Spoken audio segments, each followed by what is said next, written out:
What it is, what is up, what is good, gamers? This is Shonuff71, aka Digadulamite. That purple bling bling always and forever, y'all. And Toronto Torque, and now tuned into episode 300 of the Gaming Vessels podcast.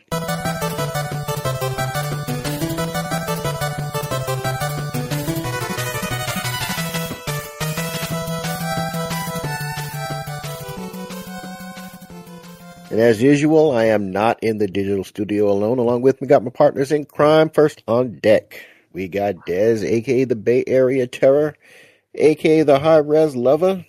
That's AKA, me. aka the Cat Daddy, aka that gamer stepdaddy. How's it going, man? Not bad. Just happy to be here on our 300th episode, if you can believe that. Want to say thank you to everybody for tuning in. For all these episodes. Geez, I can't believe it's been 300. It's crazy. And, here's to 300 more. But thank you. We do this for the community. We want you all to be a part of it. And, it's crazy. It is insane when you stop and think about it. Yeah, it really is. It is insane. A lot of time and dedication to putting this into this particular format. As far as I kind of was thinking earlier between this show, because we started the show because Gamer Husbands Radio kind of fell belly up on there. I know Kev left a lot, like a couple of years prior to it going belly up, but it's the point that I think I've enjoyed podcasting and just kind of talking about video games. It's my number one hobby, so it's just always been something to where I get a lot of enjoyment by sharing with all of y'all the news and what I've been up to and our opinions and so on and so forth. So yeah, it's fun. It is fun. It is fun. And that voice you just heard is from Jabroni Chief. Yeah. AKA, or I guess you could say Trader Joe, aka Jabroni Chief, but you might also know him as the Food Max of gaming, who can maximize your gaming dollar. How you doing, my friend? I'm good. Everything's been good. We took a week off because I went to go celebrate Mr. Desmond's 50th birthday. Congratulations, happy birthday to you, sir. Why put my age out there, sir? Why I gotta say the age, sir? Proud, be proud, sir. Be proud. Been out here half a century. Yes. Ugh. Dude. Ugh. I don't want to hear nothing for you. When you start knocking on 60, that's when I don't want to hear it. There you go. I don't want to hear it from you, sir. All right. All right. So, folks, again, thanks for hanging in there with us for 300 episodes. But we're going to run this ship as we typically do, which means our first topic on the docket is going to be our playlist.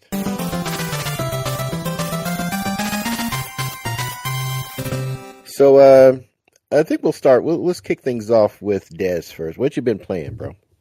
Oh, just the old standbys. The ones that I tend to love and just I always want to play it, and that's Diablo 4. I don't know what it is, but I am really, really, really into Diablo 4 and playing it and enjoying it. And the new Warlock stuff, they mentioned that. So I was feeling, oh my God, the Warlock's coming out. Oh, it's going to be so good. And, I don't know if you know, but I already pre-ordered. Oh yeah. If you've listened anytime, you know that I've been playing it for a while, and I pre-ordered the new stuff that's coming out in April. So I've been playing the Paladin, and I have just been absolutely just loving the Paladin. It was my favorite class in Diablo 3. That's when I started playing Diablo. And so when I saw, oh my God, they brought the Paladin back, I had to try it. And it is just my favorite class. And I think it's one of the more OP classes right now. And I think that's honestly just because, they really wanted people to get in and play the game. And I don't blame them, the game is a lot of fun. And so I've been playing it, and it's just been I never thought that I'd be a person that'd be into like seasonal content. I have to admit, like I really am, and it's a lot of fun. Just to kind of roll through and I want to say do your builds because I don't ever like create builds. That's never been who I am. But I do play the builds that people play, and it's just running through and I'm actually a fan. I like the seasonal content. It moves pretty quickly. I think how they do it is really fun, and yeah, it's just a really fun little time. So if you're thinking about playing Diablo, excuse me, I think you really should. I think you should take the time to kind of get out here and play it, especially with the new stuff that's coming out. And the new, I mean, I don't know. I haven't bought it yet, but what was that? I haven't bought it yet, but I'm really going to contemplate getting Lords of Hatred on launch. But if I'm going to do that, I might as well pick it up so I could play as the Paladin too. So, I mean, I think you would like it. I do think that they're probably going to have to nerf a couple of things when the actual when everything when they redo everything, because it's supposed to be a huge redo of all the talents and everything. So it might be a completely different game by the time you get into it. But as it stands, it's a fantastic game. I love playing it with Joe. And it's just a lot of fun. It is the ARPG that like all others are compared to. And that's just kind of how it is, I don't know that's a good thing or a bad thing, but people need to just kind of realize that, this is who you are, this is what you got to live up to, and like this is the GOAT, as they say. This is the GOAT. How do you feel they've handled their expansions as opposed to like either other games in this genre or what they've done in the past for Diablo? I think this expansion really, really has been well. Like I think they've done a really good job on it. I know some people think that because Diablo got a lot of criticisms, in the past, given Diablo Eternal and stuff like that. But this Diablo 4, I think that they have done a really good job with just making it, be Diablo, and I think that's the thing. Like I love the way it looks. I love the way it plays. It's very responsive. I think the what is it called? The story is actually pretty fun. It's I'm enjoying what's happening, and if the warlock is a direct if the warlock is a direct result of what was happening with the Vessel of Hatred, then yeah, even better. Like, so yeah, give it to me. Put it in my veins, But I'm really enjoying it. I think you should play it if you haven't already, because I think you'll really enjoy it.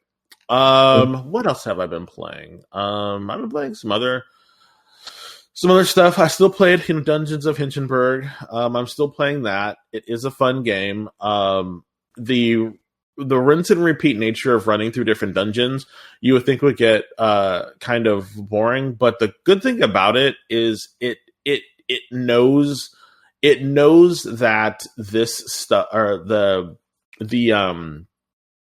dungeon crawling, is only a small part of the game. And by that I mean, when you go to the areas where the dungeons are, a whole bunch of other stuff is there for you to run around and do.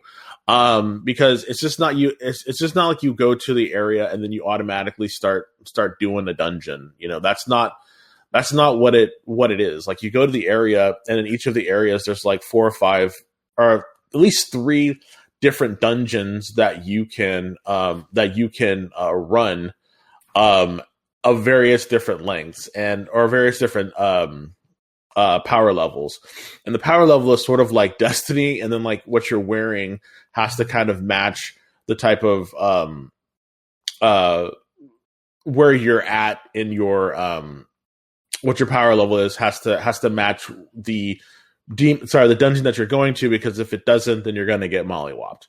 But one of the cool things about it is the dungeons and the areas have a it's like a what's the word I'm looking for? It's like a there's a lot of puzzles in the dungeon. So while you do fight a lot of stuff, there's a lot of like interesting and fun puzzles that you do while you're there. That kind of adds to the craziness of each of the dungeons. So, and then in the areas where you're running around to get to the dungeons, you meet different people that want different things, and you build up your relationship scores with various different people, and they give you different stuff when you do it. So it has this really fun little relationship mechanic that you can, play with if you want. That is a lot of fun as well. So the game is just a lot of fun. And I have enjoyed running through and helping, and beating the puzzles, because some of them are really kind of hard, and I'm like, okay, what was this? So some of them is kind of fun. So yeah, Dungeons and Hindenburg, good game. You should really pick it up if you can. I think it's on sale right now for like $8 on PSN, their indie sale. So if you're really wanting to play it, I think you should pick it up. I think you'd really enjoy it, especially if you like dungeon crawling. And the art style is really fun, and each area that you go to has new magic that you can use, and the magic that you use is not just for offensive. You can use it for actually solving puzzles as well. So just a lot of stuff was put into it, and I really hope that the wife and husband team that put this together really create a second one, because there's so much more that they can do with this IP that is just so great. Especially because it doesn't even have multiplayer in it. So there you go. Yeah, I was so excited to play that game. I bought it twice, but I haven't played it yet. So. You really should. I think you'd really like it. I got another game on the indie sale called RFL. RFL, and Enhanced Edition. And what it is it's like this. It's an RPG made by two guys, and it's just like, it's like a classic JRPG. You play as this girl with a bow, who's like, wants to get out of this small town and explore the world, and that's pretty much the game. I've only played the first part of it, but it's very it's all pixelated. It's very classic. In its presentation, and it's a lot of fun. It's very colorful. It's not, super hard, balls to the wall type of hard. It's really fun. It's really fun. It was like, I think it was like $4 or something, and it looked really good. Had really good reviews, and the mechanics are a lot of fun. You can run around. You can create stuff. There's crafting in it. What I like about it though is after every battle, your mana, which is of course your magic, and your health is replenished. So it's not super challenging, although some of the creatures that you fight can be kind of challenging, because they expect you to go all out, every time you fight, and so that's kind of refreshing to do that. And the level up, it's very basic, but at the same time, it looks really good. The sprite work is really fun, and the graphics are really fun, and it's just a fun game. And your humans and elves are gone, and you're finding out what happened to the elves, as they were like this mystical race. And so I'm sure you're gonna find out some more stuff. And she uses a bow and arrow, which is really kind of cool, and it's just a lot of fun. And the last game that I played is I started another playthrough of Cyberpunk. So 2077. There was a sale on Phantom Liberty, so I got it for like I think I got it for like $18. And I figured, you know what? Let's try to put some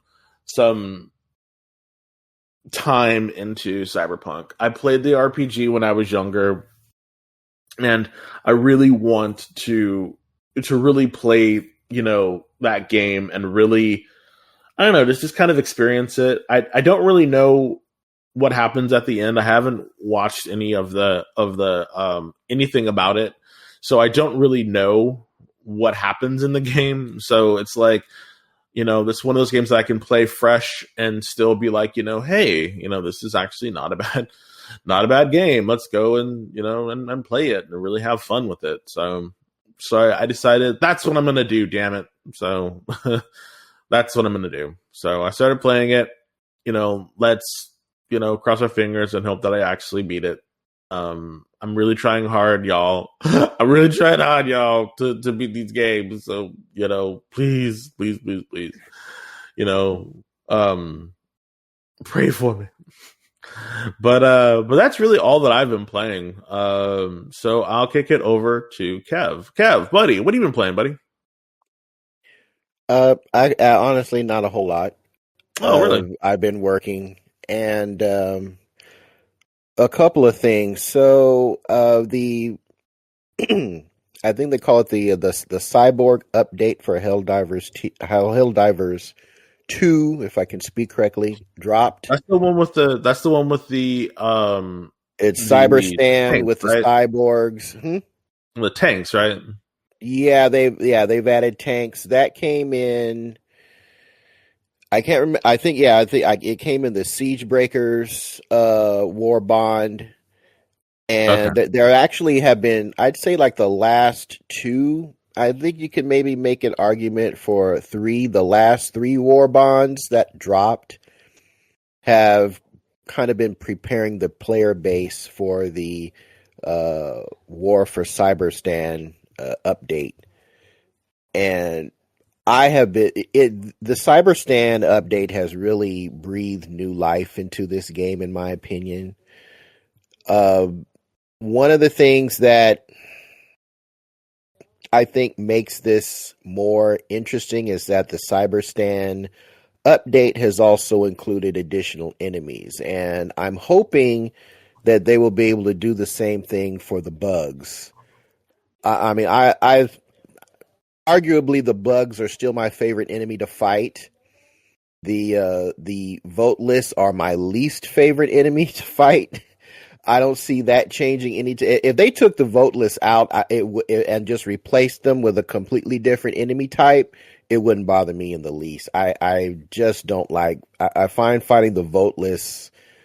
Those are the robots, right? No, the vote lists are the zombies. Oh, the zombies. Okay. Yeah, they are. I just find them overall boring, and it's just not very fun.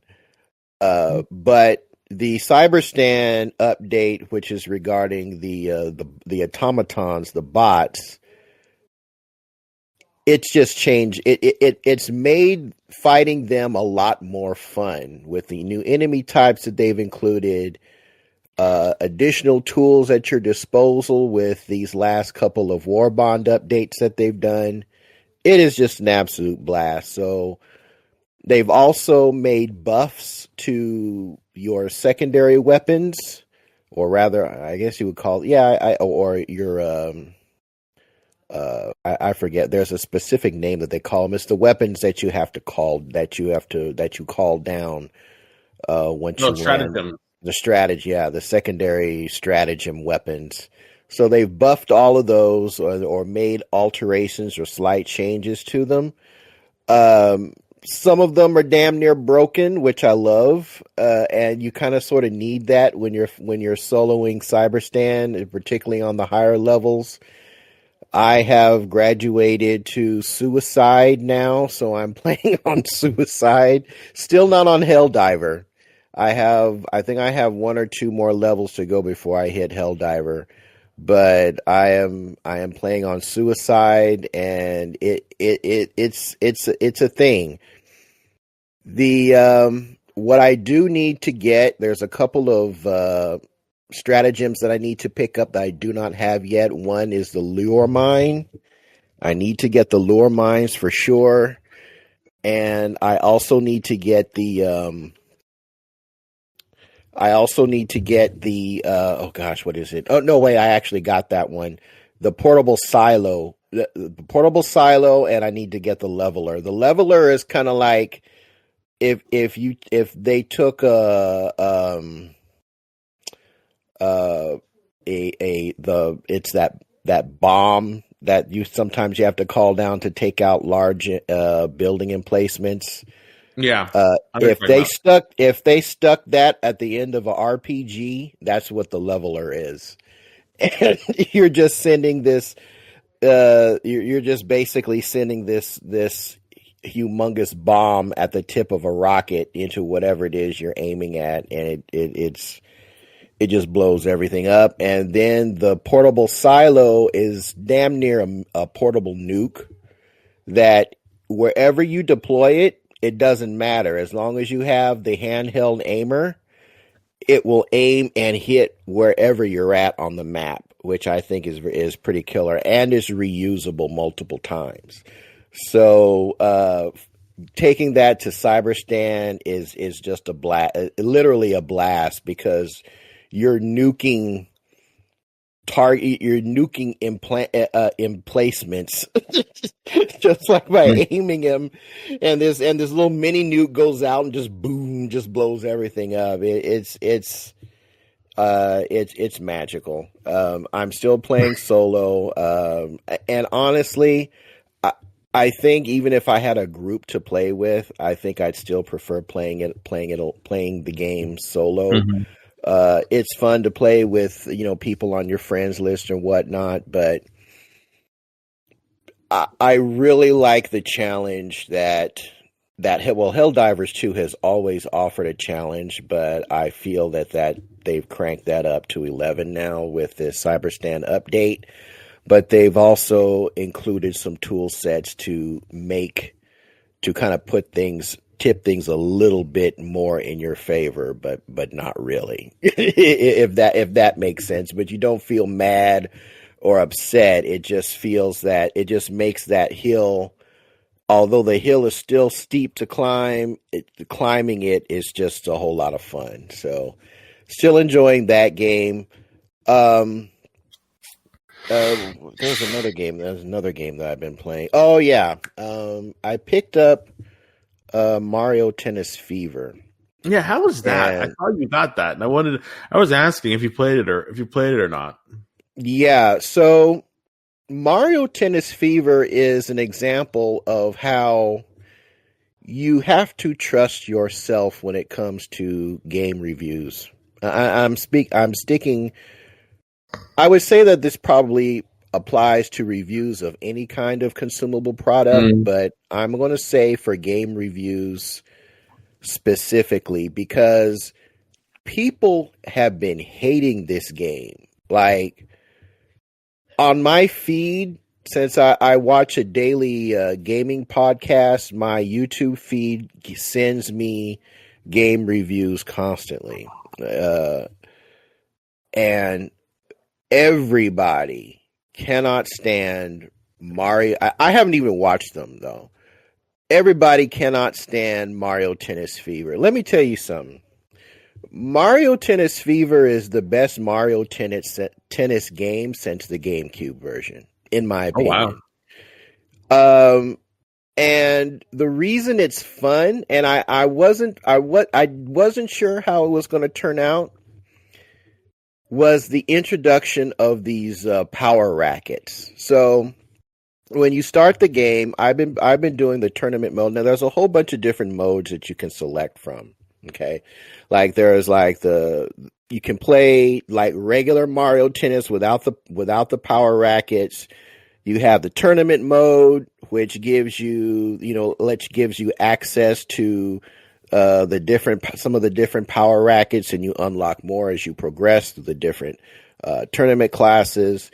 You've got like an adventure mode, which I've never liked the Mario Tennis adventure modes. I didn't like the one in the GameCube version. I didn't like the one in the last one they did for the Switch. And I'm not inclined to try this one either. I mean, I'll probably try it at some point, but that's not why I bought Mario Tennis. I didn't play it to do no adventure. I bought it to play tennis. And then they have like a freestyle mode, which is kind of like I think it's kind of like random buffs, nerfs, or on court obstacles appear, and you have to play games that way. And of course, there's the online tournaments, ranked, unranked, and casual, and I think there's maybe one more thing in there that I haven't explored yet. But my focus has been on the tournament, and the tournament implementing the power rackets. I thought they were going to be like a super gimmick, like they really weren't going to do anything, but they make these matches clutch, like hella clutch. I've used three racket types. I've used the flame racket, I've used the ice racket, and I've used the what that, remember in the Mario games you have that flame of rotating line of flame balls that you have to dodge, and like when you're playing Super Mario Brothers, they have a racket like that, and it puts a rotating line of flame on the court wherever it hits. And all these things, you can create obstacles either for you or your opponent during the course of playing the tennis match. And I was playing last night, and bro, my right thumb got so sore because I just got into like this frantic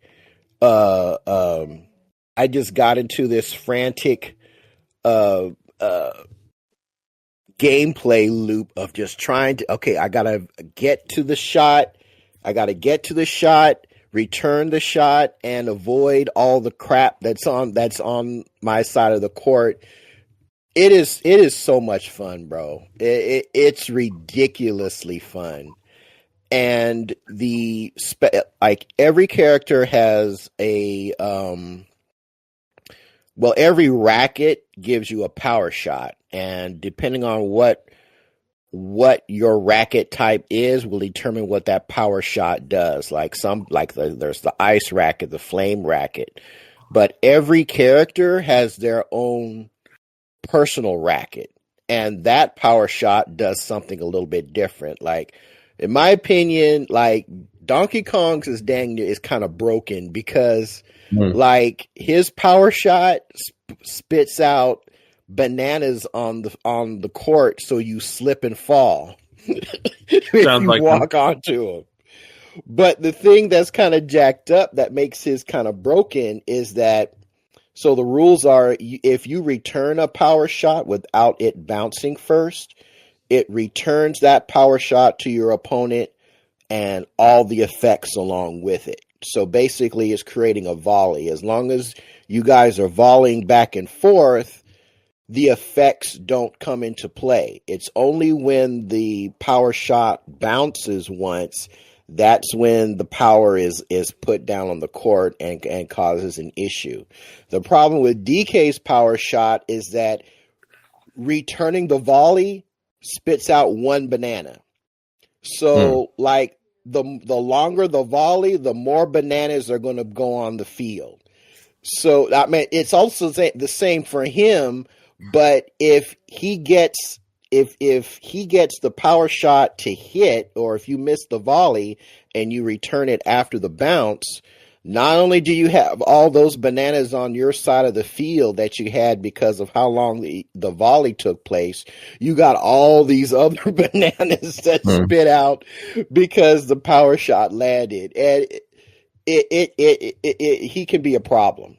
I had to face him I had to face him to win the second cup. And it's like when I first started playing it, I was like, I'm going to do like one tournament and call it a day, because it was already kind of late when I started playing it. It was like past midnight. I wound up doing 2 tournaments.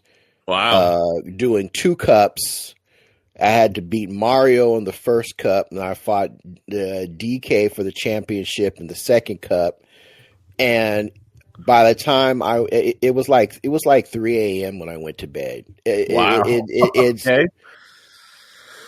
Mario Tennis is just great. Now that's the only mode that I've played. I haven't tried all the other modes. I haven't done the online. I haven't done the adventure mode. I haven't done all that other stuff. But for right now, just in the tournament mode, this game is just so much fun, and it just makes me wonder what these other reviewers were playing, because it's like, I don't get it. I think if in thinking back, and just because it's been, to be fair, it's been a millennia since I played the one for the GameCube. So I'm just gonna keep that to this. I'm just gonna put that to the side. I just remember it was a hell of a lot of fun. That's the only thing I remember. In comparison to the one for the original Switch, I didn't like that one because the power shots were damn near broken. They were so fast. You had to have the reflexes of Spider-Man dang near to return them. And it was just like the matches were won just by when you decided to utilize the power shot. And I hated that. I didn't like that. I didn't like that at all. In this game, because your power shot meter charges up so fast, it doesn't, and the volleys themselves are slower than the power shots themselves are slower than they were in the prior game. It literally just becomes a game of shot placement, as opposed to just, let me do my super, hit super to win. It's just, it's like, okay, can I get it? Can I do a lob shot? Can I get them if they're up toward the front of the court? If they're up at the net, can I lob this shot over their head and put it in the corner opposite to where they are, so that they have to run for it? Am I going to do a power shot to put it in the corner? It's a lot more about placing the shot than it is about what you're actually doing. And I think that's dope. Also, each character, along with their own power ability, using their natural racket, they also have a regular shot that they can do anytime that is specific to them, or it is an augmented version of like a shot that you can do. Like Baby Mario, he's really good at the drop shot, which means that he'll send the ball over the net and it'll just drop down suddenly, like right after it crosses the net. So you can't playing mid game against him is kind of rough. You kind of sort of have to play the net with him. And he's also really good at volleys, so he can return the ball without it bouncing. So that gives him an edge. And all the characters in the game have a specific little edge that they can play without the power shot. And I just think it's really dope. I mean, you can make a play that well, this game ain't worth $70, and it's like, well, I was complaining about $80 for and which is one of the big reasons why I did not get the Switch 2 at launch. When I saw this game introduced at the one of the Nintendo Directs, I said, well, this is a game that's going to make me want to get a Switch 2 if I don't have one already. And I can honestly say that had I not gotten a Switch 2 for Christmas, I would have definitely bought one for this game. This would have been the reason for buying it. And I haven't played through all the modes, but it's man. Whenever I turn my Switch on, I haven't turned I haven't had a reason to turn my Nintendo console on more enthusiastically in a long time. Mario Tennis Fever is the reason why I turn it on now, it's a blast to play. And I got other games that are in my backlog for the Nintendo Switch too. I got the new Hyrule Warriors game, which I haven't played yet because I got to finish the first one first. But whenever I turn that thing on now, it was to play Bayonetta 3, but now it's Mario Tennis Fever. It's just a hell of a lot of fun to play. The other thing I'm going to mention is that I have been engaging in a guilty pleasure in the anime realm. So there is a series that is airing called May I Ask for One Last Thing. And this show has become my guilty pleasure. So it's about this aristocratic princess. She's got a brother who's a little bit older than she is. This is all one of those high, what they call that, high fantasy type situations where there's magic and dragons and castles and kingdoms, all that stuff going on. She is and there's a specific word that they have for these type of people, but this world, there's like multiple gods, right? And these multiple gods will share their favor on every human, but not the reason that there's only certain people with special abilities is because not every human realizes the potential that they've been given in their lifetime. So they just kind of live life as regular men and women, right? They just kind of, farmers, business people, whatever. Mm-hmm. But there are some that, for whatever reason, are able to tap into the ability that everybody has been given, but for whatever reason, they figure it out and they tap into it. So the show is focused around this woman called, her name is Lady Vermilion.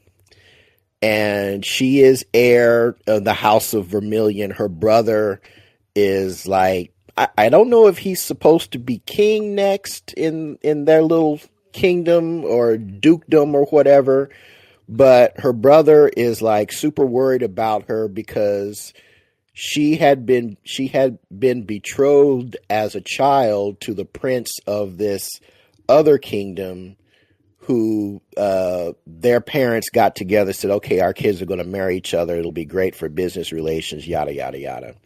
Well, the problem is that prince was basically a piece of shit. He was a piece of shit, spoiled brat who treated her bad, punched her around, knocked her around as little kids, and still treated her terribly. But Lady Vermilion, because of her love for her parents and, the kingdom that she represented, she played along with it. But she realized at a young age that she was gifted, her gift came from the god Kronos, which allows her, she can't really stop time, but she can slow it down and speed it up in short bursts that kind of like allow her to move really quick, and she also has ridiculous, like dang near Hulk level strength when she gets mad.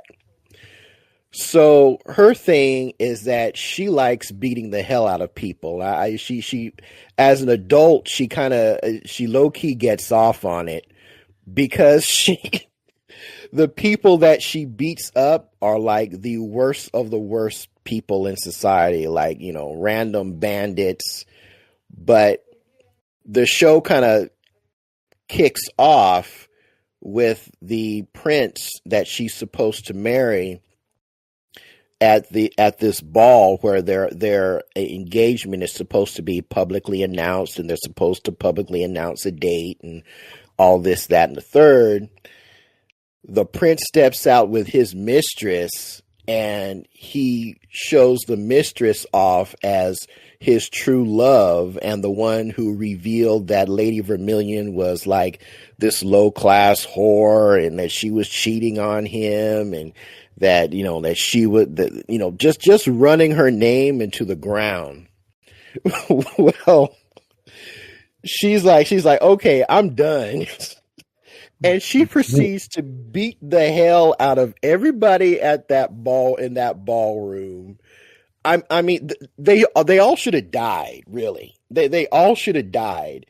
And she is just, by the time it's all said and done, she's like covered in blood, and she is grinning like the freaking Joker. Just like, she's like, I'm done with this hoity-toity, these self-absorbed people. And of course, in the ballroom, all these people, you come to find out, were like slave traders and pimps and just you know, scammers of all varying degrees, but they were able to get away with it because they were of noble birth. She was able to beat the hell out of them without consequence because she also was of noble birth. Yeah. And because she discovered her blessing from Kronos early as a child, she is seen by the governing body of her kingdom and those kingdoms' allies as being a benefit. So basically, she can pretty much do whatever she wants and she won't get penalized for it. And so she uses the prince's belittlement of her as an empowerment tool to basically become Batman.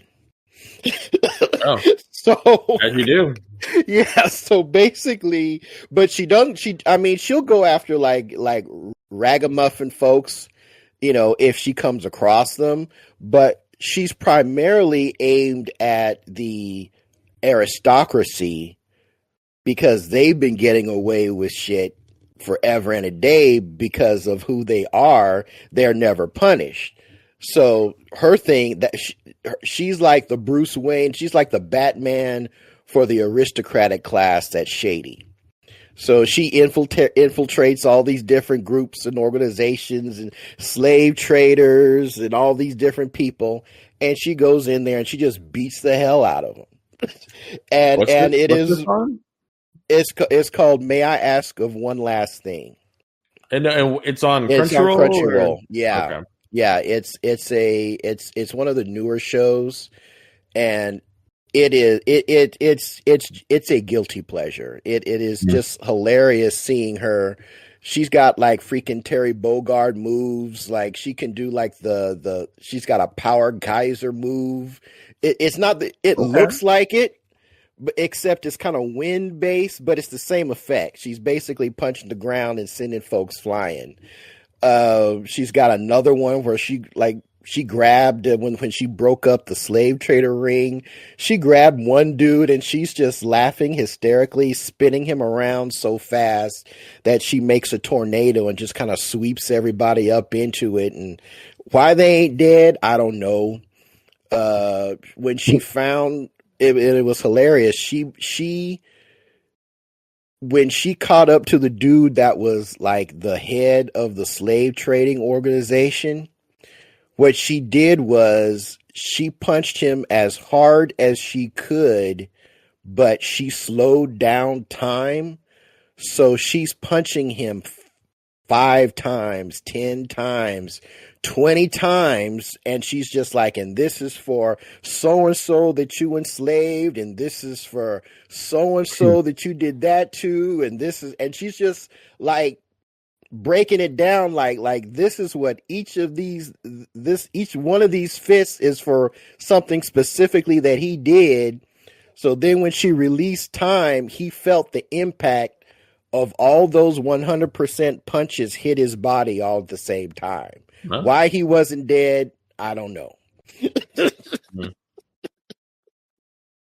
Well, sounds fun. Yeah, it is like that's like one of the that anime is just like I said, it's become my guilty pleasure. But that's really all I have been up to this past couple of weeks. So I'm gonna pass the ball to Jabroni Chief. What you been up to, homie? Just the usual stuff. I mean, pretty much I was out of town last weekend, so I prepped my Steam Deck, I prepped my Switch 2, I prepped and brought my Portal. Me and Desmond wound up not playing games that weekend because he was like super busy, so I wound up having a choice between Switch 2 and my Steam Deck, and guess what? I just played my Steam Deck, so that's all I did. I have not touched that Switch 2 in such a damn long time, but I've been really digging Legends of Heroes Trails in the Sky. This is like I've been like eking it out for the last like 2 years, playing it on just on the Steam Deck and just on travel, and so I need to put the pedal to the metal and start playing this game on a more daily basis on here. So I finished, I think, chapter 2. That's how far I am in the game. So it's like ridiculous. But I'm enjoying it so much that I want to play all 3 Trails in the Sky, like Legend of Heroes, that particular arc.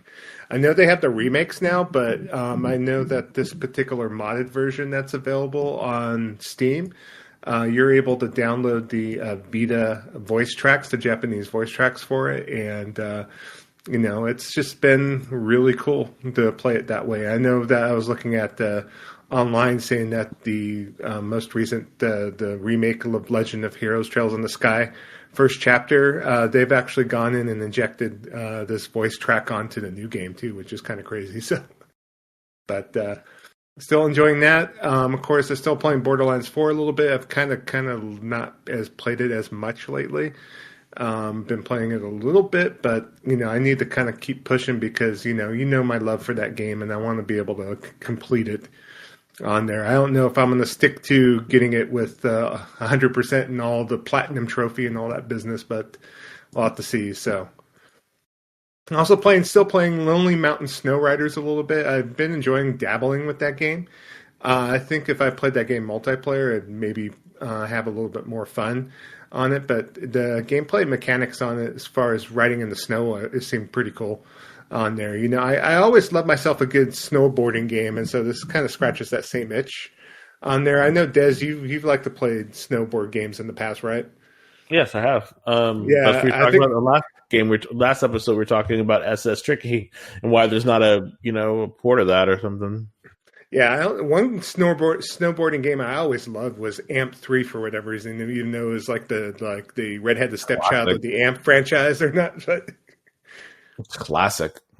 That's some good stuff. But and then also been playing.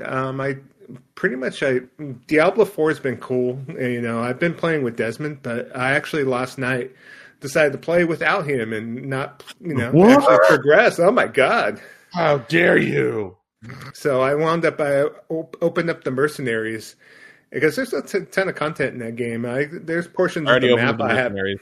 So I'm glad you finally caught up, sir. Yeah.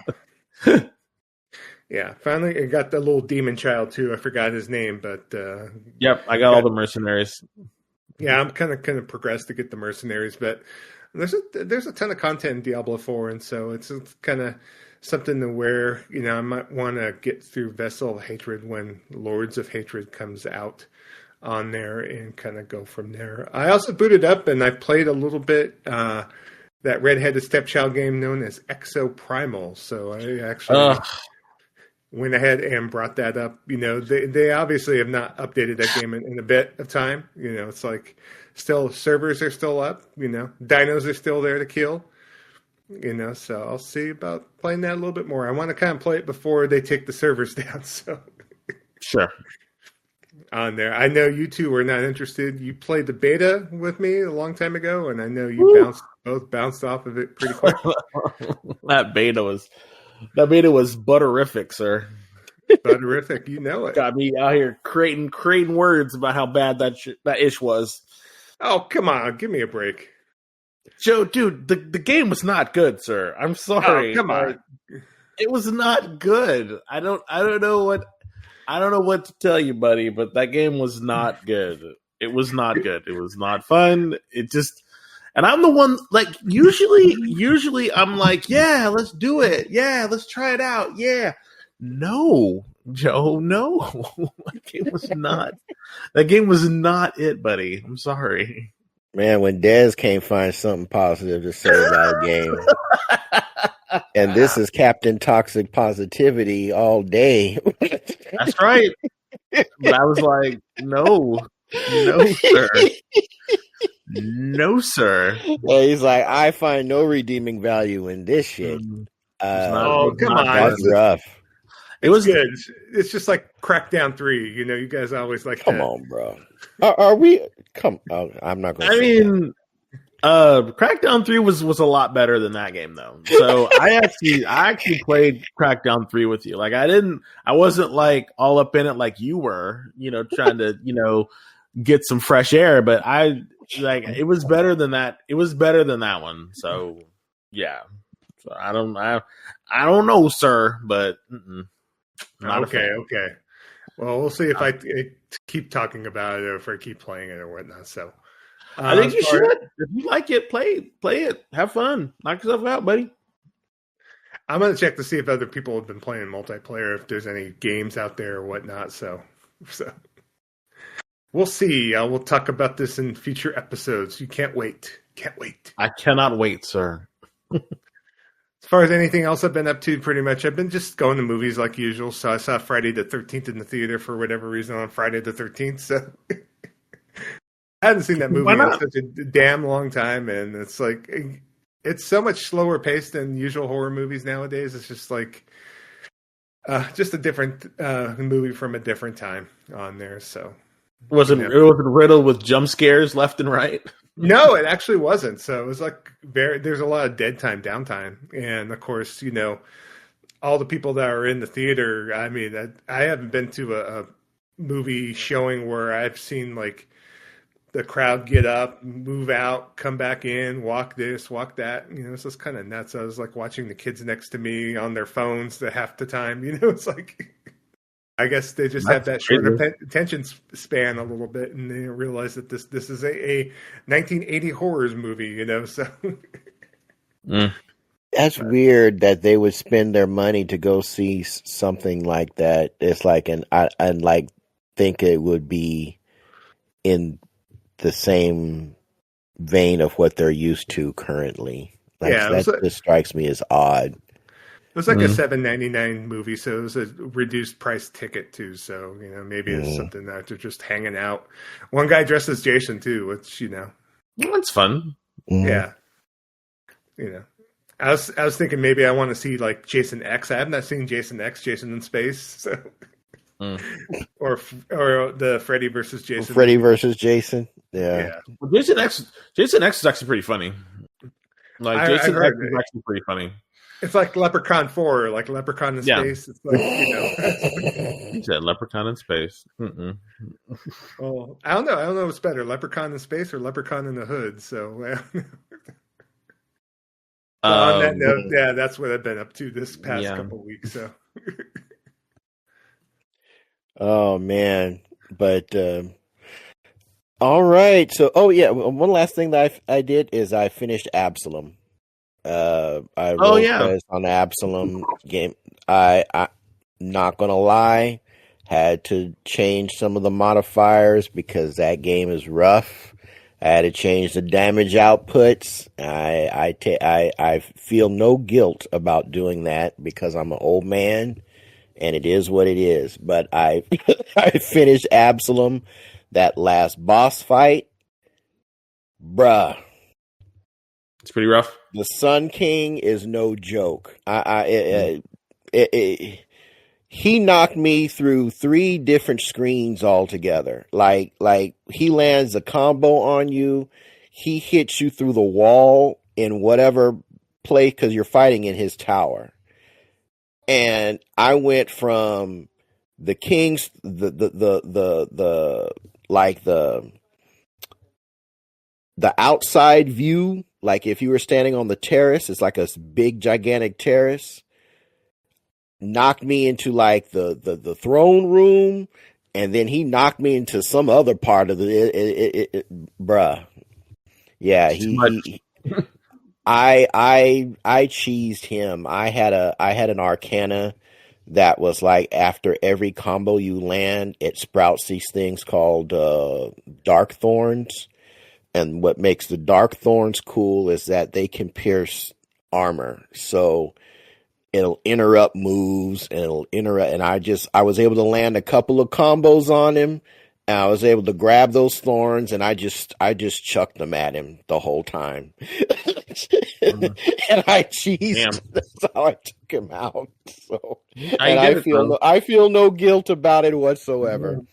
Are you going back to it anytime soon? I know the 1.1 update just came out a couple days ago, actually. So yeah, the 1.1 update hit. I will definitely check that out. If you haven't played Absalom, you're missing out. If you like beat 'em ups, and I guess rogues, you have to give this game a shot. Great characters, interesting story.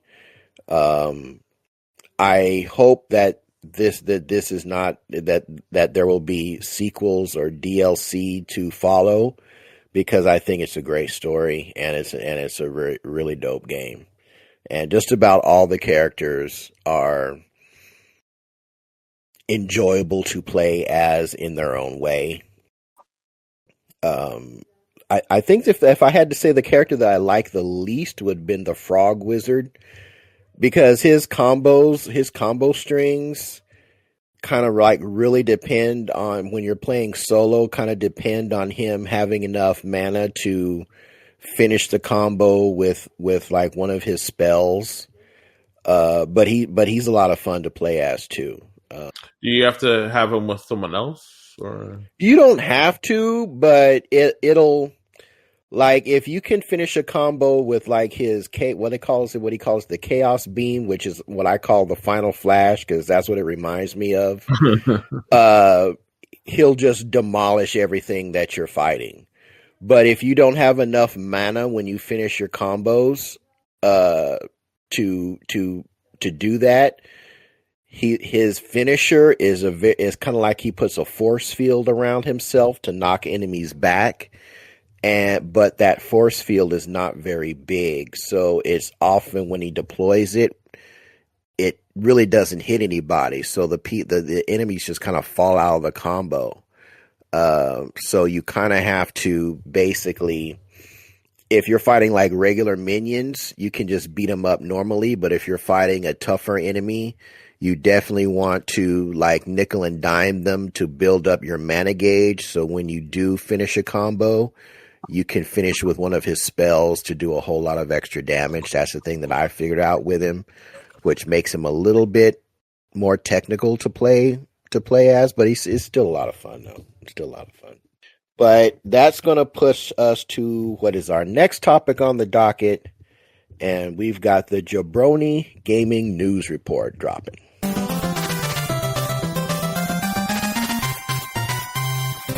So, all right, Joe, you got the mic, my friend. All right. Thanks so much. Okay, first thing I want to talk about right now is that there was a Nintendo Direct Partner Showcase that happened a couple weeks ago on here, and there was a lot of cool stuff. I know all three of us watched little bits and pieces from this, so I'm going to kind of talk about the highlights at least, and if I miss a game, guys, just kind of, call out if you want to talk about one particular game, but I just want to kind of talk about the games that I know kind of struck a chord with us or something that we would enjoy. So first game, and it actually led off the Nintendo Direct Partner Showcase, was this co-op game entitled Orbitals on here. So this is like really like a riff on like Hazelight's games like It Takes Two and Split Fiction. But it kind of throws everything in a 80s anime aesthetic on here. And so it's a co-op game. It does support Nintendo's share function on there. So one person just needs to buy the game. You could play a multiplayer with anyone online that you choose to be able to play with. Now, you don't have to own the game. Both people don't have to own the game to be able to play the multiplayer. So on here, but if you had the chance to take a look, the art style looks great, the gameplay looks kind of awesome, and then it's a Nintendo Switch 2 timed exclusive too. So Des, are you excited for Orbitals at all from what you saw? Yes, I am. I think it'll be fun to play with you or anyone else who happens to want to play it. I think the art aesthetic looks great. It looks like an old chibi movie in space, and I think it's going to be a lot of fun. I haven't really played too many um, cooperative games like this, but I think if I'm going to get into a cooperative game, I think something like this would be the one that I'd want to do. So yeah, I'm looking forward to it. Good deal. There was actually another game that uses Nintendo's Game Share function that was announced, and this game was kind of crazy. I've never heard of this game before. It's called Tokyo Scramble. So you play as a teenager or a young woman, basically, and you're in a subway car in Tokyo, and there's a cave-in, and basically you discover an underground world, and so you wind up running across these mysterious creatures called the Xynos, which are dinosaur-like creatures that want to eat you and kill you. But the gameplay elements in the game, you don't actually get to attack the dinos directly. You actually kind of work to either run away from them or use like other things in the environment to avoid them or kill them. So and up to 4 players can play this game on there. So you use a lot of traps. You use some stealth skills on there, but it's meant to be like a multiplayer kind of survival game on there. And it's coming out launching on Nintendo Switch 2 on February 11th. So I guess it's already out. So I'll have to take a look at that, see how much it is, and kind of go from there. Also announced, Valheim is coming to Switch 2. Remember that beautiful game that me, Kevin, and Des played on Steam, I think 3 years ago, I think it was. It's been a while. It's been a while. We played with Chase. I'll never forget. Yeah. Actually, from what I played of it, I mean, it was cool. I mean, I don't know if I would dip in to play it on Switch 2. I know the PS5 version is also coming out same time as the Switch 2 version as well, but it's coming out in 2026.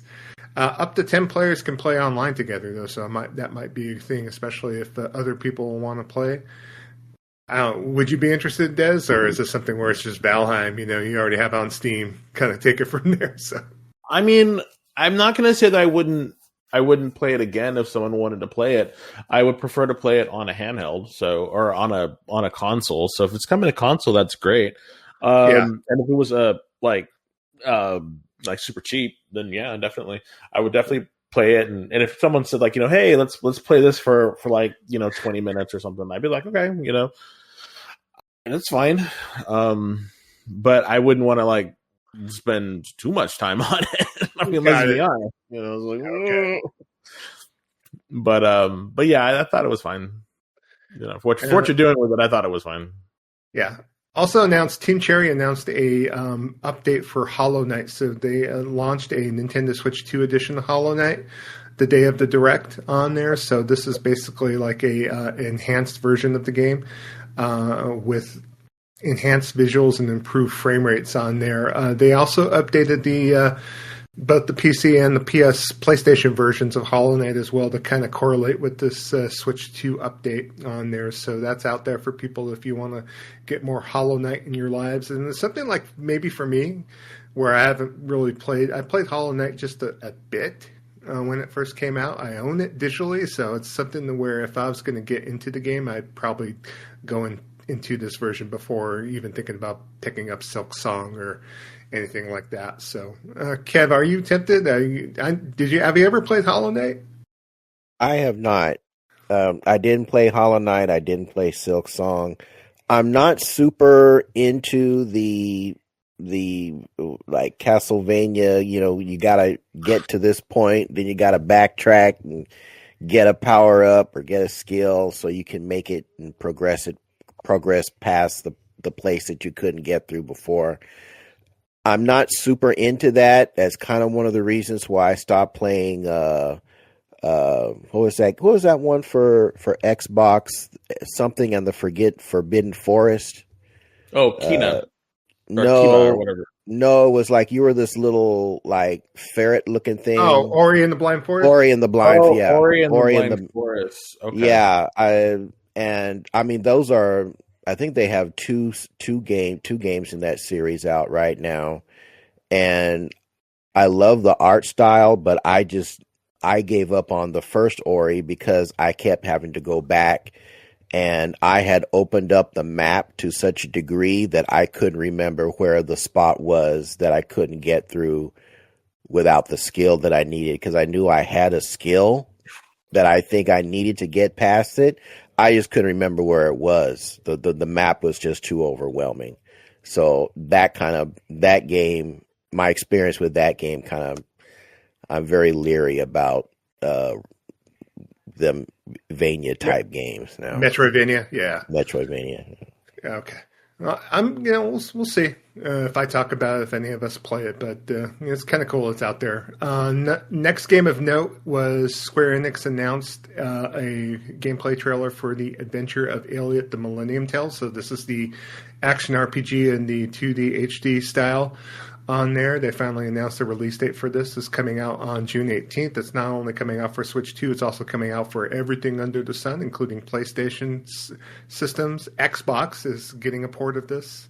I don't know why, and then also PC as well. But I am going to buy this day one. I've enjoyed the demo. It's a Switch 2 game I've actually played. It's like a rare occurrence over here, but I just love the art style. I love the gameplay element of it too. I love a good action RPG, like a Mana-inspired like action RPG, and especially with the HD 2D style. I'm all there. I'm right now. I'm just contemplating if I want to get the collector's edition or not. Like I've described before with Square Enix. They could get pretty pricey, and basically what you get, you might not, be worth the amount of money, that you have to invest. There's a diorama this time and a 4 CD soundtrack on there for $169.99. Woo, wait. I know. Plus, you're probably going to add like $30 of shipping to that. So, and that doesn't include the game. So. Yeah, I might be just buying the game, so we'll see. But the game is coming out on June 18th, so I'm looking forward to that. So, next game was a Shadow Drop, and pretty much I wasn't expecting this, and I don't think either of us. But this is the Super Bomberman Collection, came out day of on this. It came out for everything on there, including PlayStation, Xbox, PC on there. But if you happen to buy it on Switch 2, it does use the game share function. So multiple people can play off of one copy if need be. And so this incorporates like a ton of Bombermans on there. All 5 Super Bombermans on Super Famicom, which the first 2 came out here in the US on the Super Nintendo, and 3, 4, and 5 did not even come out in the West. So this is the first time they've been included on there. They also included the NES Bombermans and some other Bomberman games of some sort. And I'm actually debating, I'm going to buy this. I think it's like $20, so it's a lot of Bomberman for little to no money, and all the multiplayer is available to play online as well. So I don't know if either of you two have any sort of Bomberman like memories from games in the past or not. I do. I played Bomberman with you a lot. And I'm actually happy to hear that you're going to buy it, because I was going to pick it up too. So yeah, that's actually pretty cool. What platform were you thinking about buying? Is it Switch 2 for you or PlayStation? It was going to be PlayStation, because I figured that would be the most people that that would be the place that I'd be able to play it the most with people, would be that. So I was going to get it for that. Good deal. So and now I know you're going to Bomberman, Kev? I'm going to buy it wherever you're going to buy it, sir. So, well, no, now that you're going to buy it, and your preferred platform is the PlayStation. So I figured, let's do the PlayStation. So. Yeah, I don't have too much history with Bomberman. I think I played. I think you had it on the Saturn with the multi-tap. I think that's like the only time I ever played the game. I thought it was okay. I think maybe I would need to play it more to see if it would be something I want to go back to. But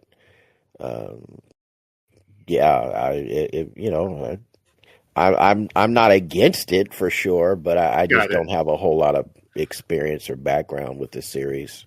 Yeah, no, I bought the first both Super Bomberman games on Super Nintendo. I also bought Saturn Bomberman, Mega Bomberman, which was the Genesis version of it. So, I mean, I even enjoyed the single player aspect of the game too, because there is a single player mode with all these games. You're basically just kind of making your way through a bunch of different maps on here and getting to the end and fighting bosses and so on and so forth. So it's very rudimentary, but at the same time, very fun. So.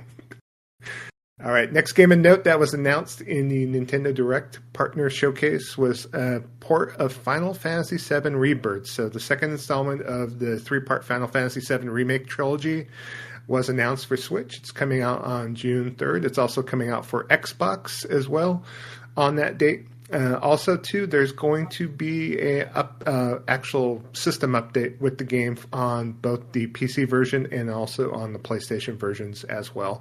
They're making some improvements to the game, and they're going to implement those improvements the same day when the Switch 2 and Xbox versions of the game come out. So, and Kev, I forget, have you played a little bit of Rebirth, or is this something where you kind of put it down and went to something else afterwards? I had to. I put Rebirth down for something, and I don't remember what that something was. That is definitely a game that is in my backlog of shame, because I absolutely loved Final Fantasy VII Remake, and it was just an absolute joy to play. And I need to get into Rebirth as well. So I'll probably wait until that update takes place and maybe give it a shot again.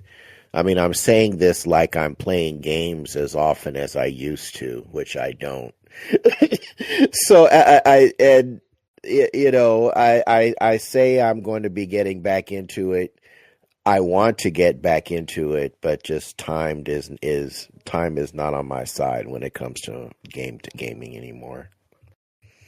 Yeah, they're adding a mode called Streamline Progression. So Streamline Progression basically means that you can disable some things when you're playing the game to give you boost on there to kind of make your way through the game. You could give yourself like constant max HP, constant max magic points, limit gauge always full, 2 times and 3 times experience and AP gains. So you could customize the game to your liking, just in case you just want to blow through it and experience the story of it too. I think the gameplay is worth probably playing through the game versus cheating your way through the game, but that's just I ain't trying to do all that. I want to play the game and enjoy it. It's like, I mean, I understand.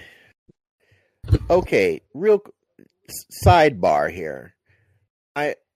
Game publishers and developers are doing a lot of this stuff lately, where they're putting in stuff that makes the game easier, or actually pretty much plays the game for you. And I'm not going to sit here and be a hypocrite and say that I don't partake in some of that. I did that with Absalom. Did I do that with Absalom? 100%, because that game is very difficult. It's very hard, and I'm an old-ass man. My reflexes ain't what I used to be. Now, if I was 25, 30 years younger, no way in hell would I adjusted those settings. I'd have powered through it and beat it at its standard settings, no problem. But I'm old, and my game time is limited, so I understand why these functions are there. But some of these, it's like, why don't you just watch a playthrough? Why even buy the game? Just go on YouTube and watch your favorite streamer play through the game and enjoy it that way. At that point, if I'm getting triple the EXP and unlimited limit breaks, yeah, come on. That's all I have to say. Got it. Next game is shown. It's coming out for Nintendo Switch 2 on April 24th, along with all the other platforms you'd ever want to enjoy. It was Pragmata from Capcom. So they actually shadow dropped a demo for both Switch 2 and also for PlayStation the same day. on here, so you got to see a little bit more of the gameplay. I know, Kev, you played the demo, right? And it's super dope. This is a day one get. Capcom is cooking, bro. Yeah, I That's know. what I hear. Capcom is cooking. What platform are you buying it for? Your PlayStation or Nintendo Switch 2? Oh, come on, y'all. Yeah. Really? Come on, really? Come on, Joe. Well, they have Joe. an amiibo for the Switch. Really? So. Okay. Yeah. PS5 Pro or the Switch 2? Yeah, I know. Some people were talking about. Damn, sir. Even I knew you was fronting with that. I was like, Joe. High res hater. High res, low res hater. So. Come on, sir. All right. Let's keep it going here. So next game of note was announced. There's a couple of things. Kyoto Xanadu was announced by Falcom, coming out in summer of 2026 for everything under the sun. This is the sequel to Tokyo Xanadu, which is an action RPG. It's kind of their...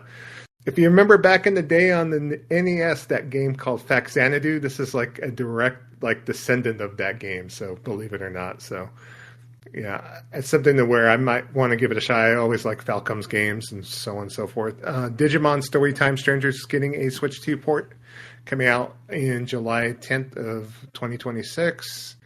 This next game kind of surprised me, and it's a game I haven't really heard a lot about of this last year or so, but Grand Blue Fantasy Relink is getting a DLC drop called Endless Ragnarok on here, and it's actually coming out for the Switch 2 as well on July the 9th. Is this something where, I know, Kev, you played a lot of Grand Blue Fantasy Relink. Is this something you're going to dip back into the DLC possibly on PlayStation? I would like to say yes, depending on what's out when this drops. Relink is actually a fantastic game.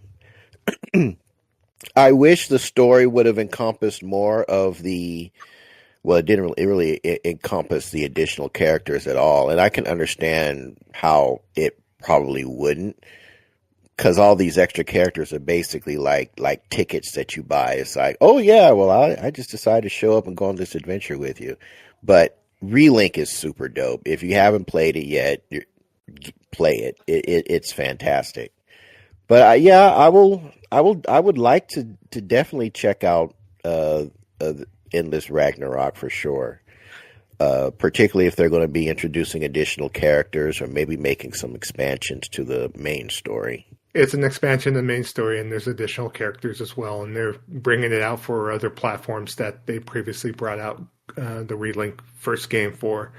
So I know the DLC for PlayStation is going to cost $40, I think is what they said, $39.99. So, along with also playing with Switch 2 folks as well. So, also announced during the showcase was Monster Hunter Stories 3 Twisted Reflection got a Shadow Drop demo. It's coming out on March 13th.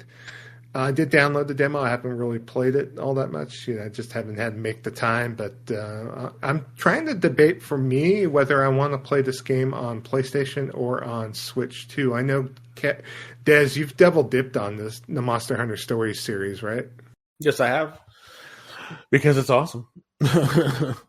It's on my backlog of shame, but I was hemming and hawing where I wanted to play or check out this game eventually, and I know that Monster Hunter Stories 1 and 2 is coming out for PlayStation Plus Extra, in about a week or so. So I don't necessarily have to buy them to be able to enjoy them. It's just putting the time in to play them. So, but yeah, it's funny because I was contemplating on buying it on Switch 2 because of the fact that I'm buying a bunch of amiibos for it. It seems like I'm a collector, like no other for Monster Hunter Stories amiibo, but I need to actually play the game. So yeah, they're fun games.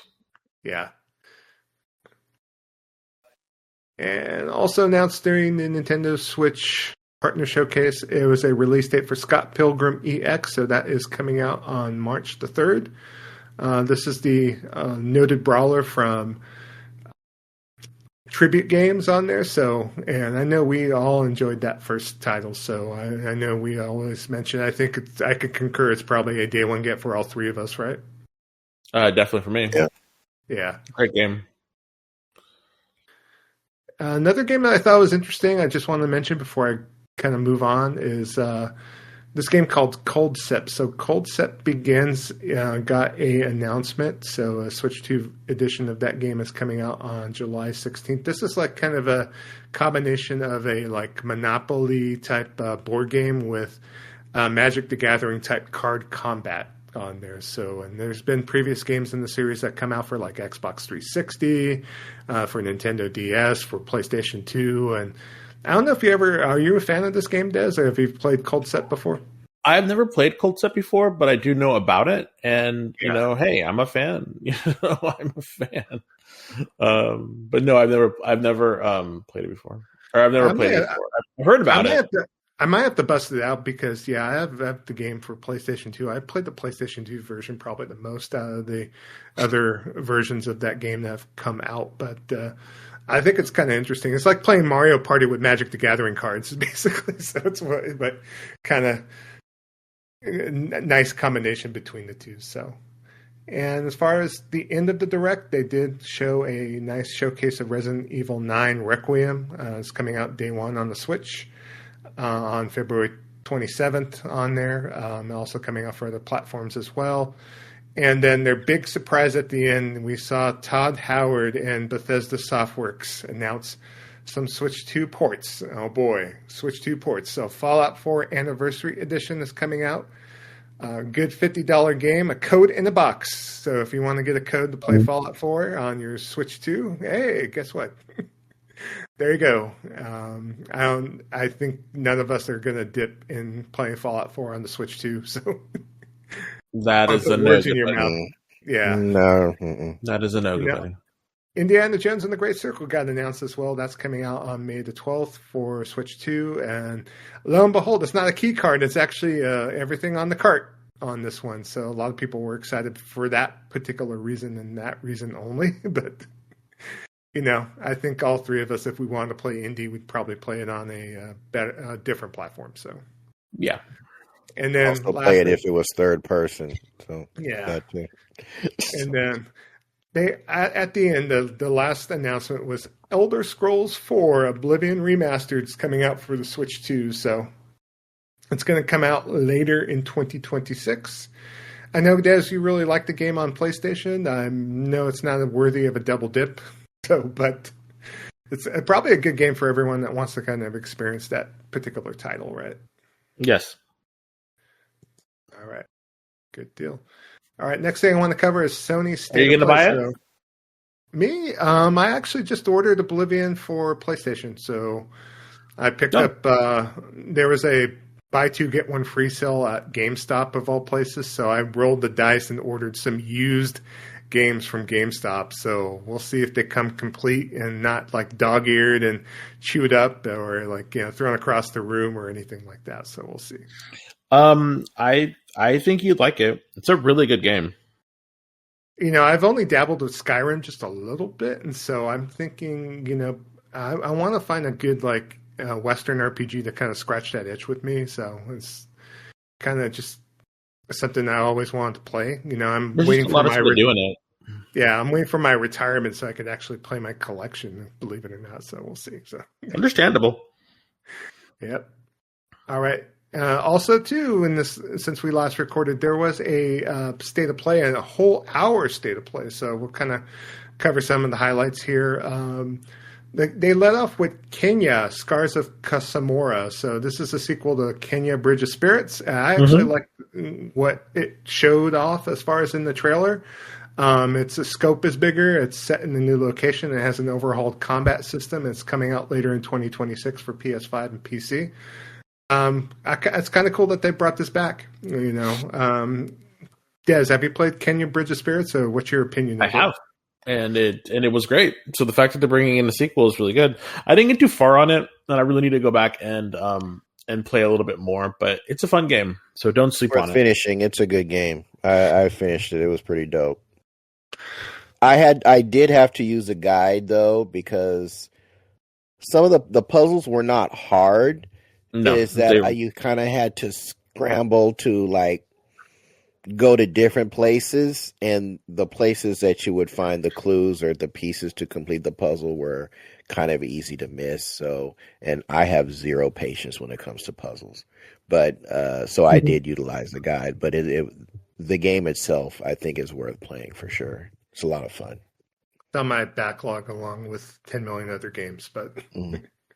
Next thing they showed was Ghost of Yotei Legends. This is the 4-player online co-op version of the Ghost of Yotei on here. So you're able to choose between 4 character classes to take on enemies and so on and so forth. It's coming as a free update on March the 10th on here. So any intention, Kev, to play this at all? I know you multiplayer don't get along all that well. So I would like to if it was playable with if you could use bots as the other 3 characters. I don't know or think you can do that in this, but we'll have to see when it drops. So yeah, hopefully that will allow for single player play. If it does, definitely.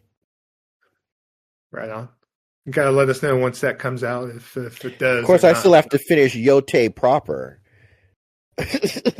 I want to play it. I haven't bought it yet, so I don't know if it's on your radar. Awesome. Is it on your radar, Des, as far as Ghost of Yotei? Yes, but it's one of those games that if I play it, I'll like never play anything else. So I need to just, I'm going to go back and play Tsushima first, so that's one of my things. So that's why I haven't bought it. I'm trying to be better with my money. It seems like I'm like a gaming librarian over here curating a collection I never take advantage of. So I might as well just kind of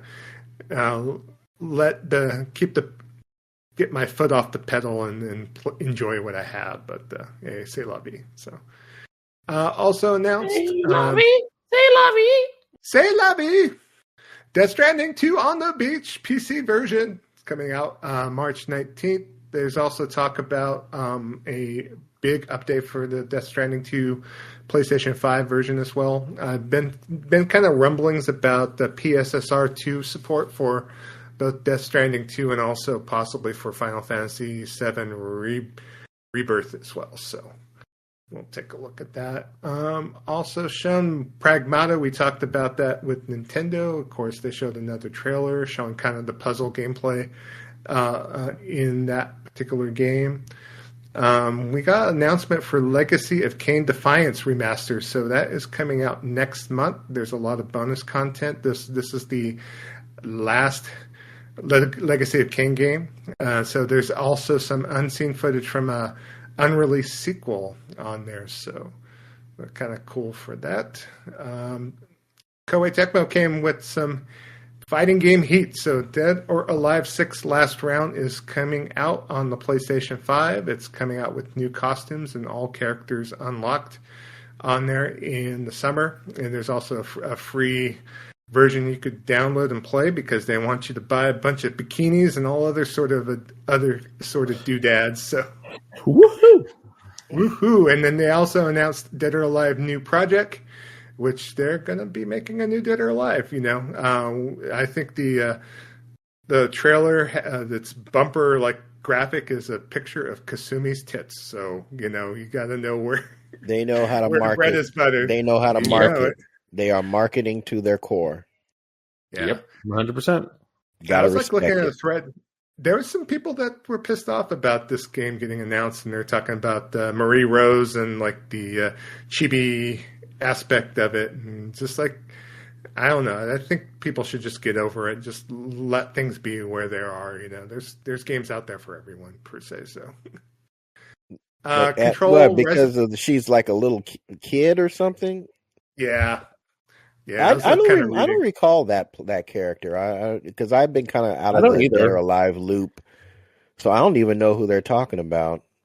There was this character called Marie Rose. She looks very small. She has no breasts at all. She's looks like she's like 14, but in the story lore, she's like 18. So she's like of age, but they put her in a bunch of costumes and stuff. And so there's been accusations that they're trying to kind of appease that type of person that enjoys seeing like Oh, the younger. Lolly Crew.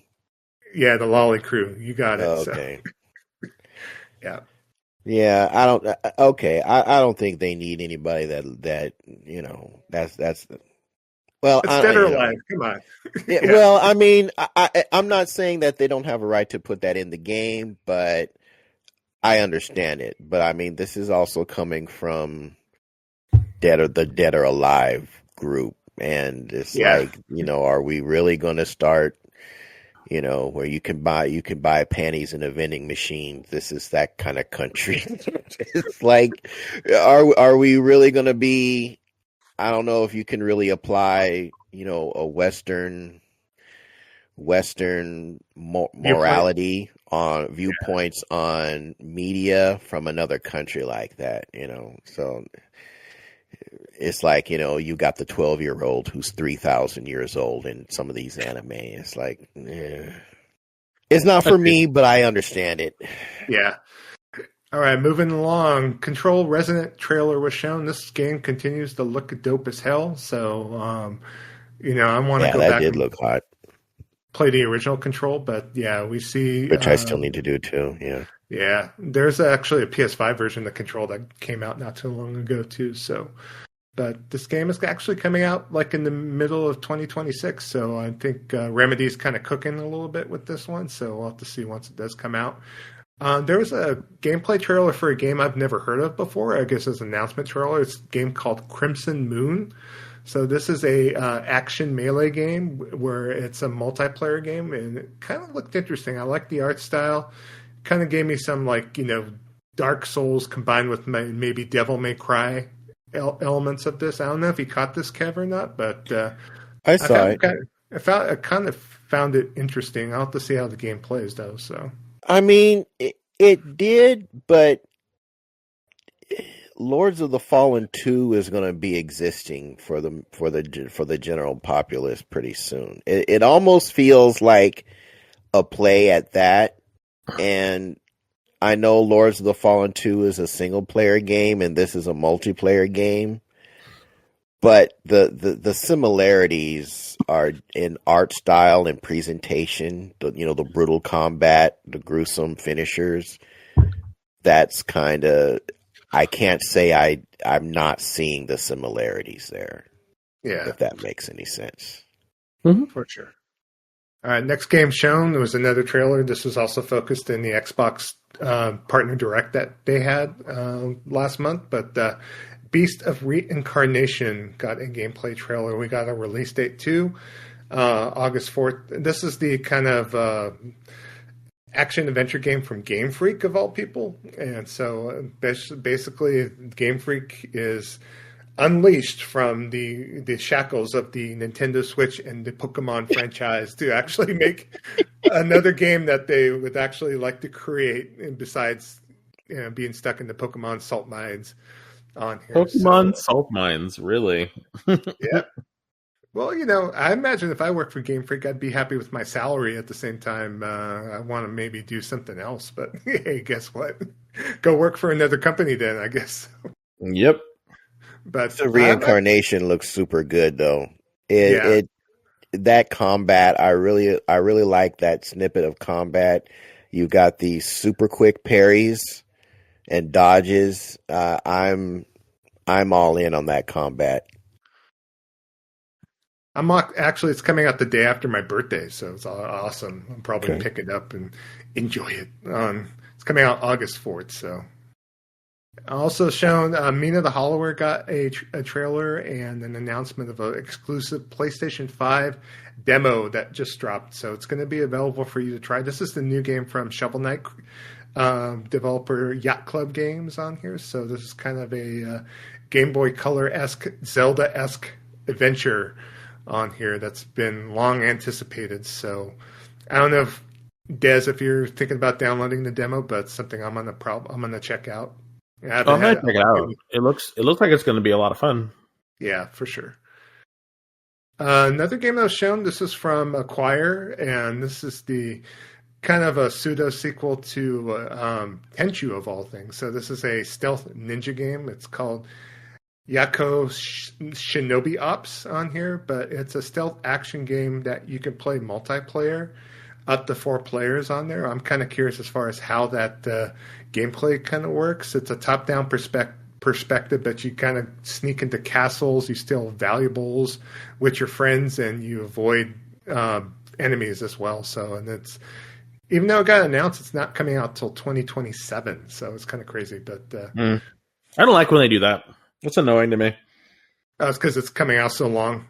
Right. Now. It's like, why? Anyway. They also not like they needed to pad the show. There was so much in it. Yeah. Maybe they could have announced this like later in the year because it's not coming out till 2020. This should have been like a Game Awards announcement. Yeah. I mean, really, because Game Awards at the end of the year. Yeah, that's what I mean. It's like, it's so true. It's like, it could have waited, but I guess what's his name couldn't afford it or something, you know. Mr. Keeley, couldn't pay that Keeley fee. Nope. We're like, sorry. Nope. There was another game shown. The next trailer was this game called Project Windless. You know, with the name Project in front. It's not its final name, unfortunately, but this is basically you play as a yoked out rooster. Yo, that game looks sick, dude. It looks so silly. I think from what I read about that group that's developing it is this Krafton's team in Quebec. And I think they have like some Ubisoft background, like the Ubisoft maybe Assassin's Creed games and whatnot. But I like the way this game looks. This game came out of nowhere, but if you ever want to play a yoked ass rooster slicing up fools, I think this has scratched that itch. But Let's see what. Go ahead. You can go ahead. Sorry. Well, you have to see how it plays. They basically, I'm looking at the article now, but they said it's an open world game and that it's open as possible. So it's like a big, open world action RPG on here. So, and I looked at that, and that was like, for me, I looked at that and I was like, oh yeah, this is Kevin written all over it. Yeah. Oh yeah, for sure.